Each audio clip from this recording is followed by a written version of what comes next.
3 jours après l'assassinat d'Alain Orsogne, l'enquête progresse. Hier, grâce aux investigations des enquêteurs, on apprenait l'emplacement du pas de tir ainsi que la présence d'une douille. Et puis ce jeudi, c'est la distance exacte entre le tireur et la victime qui a pu être déterminée.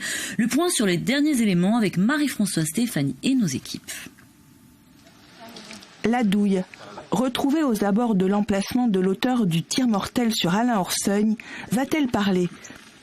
Va-t-elle révéler une empreinte génétique ? La balistique pourra-t-elle faire le rapprochement avec une arme utilisée sur une autre scène de crime lors d'un autre assassinat ? D'après les premiers éléments de l'enquête, le tir aurait été opéré à une distance de 107 mètres. Après les constatations matérielles, les enquêteurs s'interrogent sur le mobile de l'assassinat.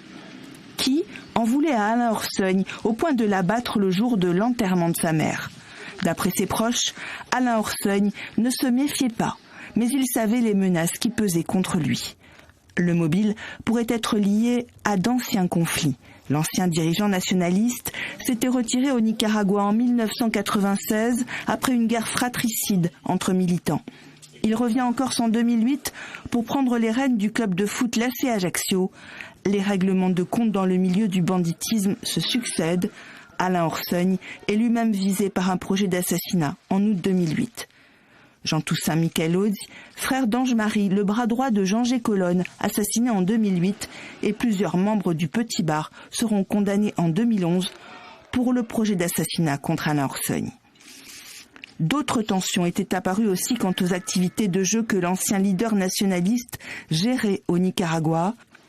Le nom d'Alain Orsogne et de son fils Guy apparaissent dans plusieurs dossiers. Autre hypothèse, celle d'une piste liée aux activités criminelles de son fils.